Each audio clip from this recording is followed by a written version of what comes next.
адамдар аз екен. Таңертең өте көп болып еді. Жуынып отырған адамдар өте жоқ десе болады. Мына жақта түтін шығып жатыр. Егер адам өртеп отырған көргіңіз келсе, сол түтін шығып отырған жаққа барыңыз. Мен де солай жасап, түтін шығып жатырған жаққа қарай бара жатырмын. Сіздерге көрініп тұр ма, көрінбей тұр ма?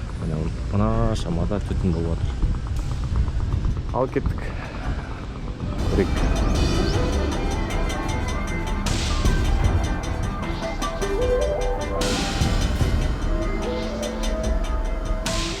Сектанттар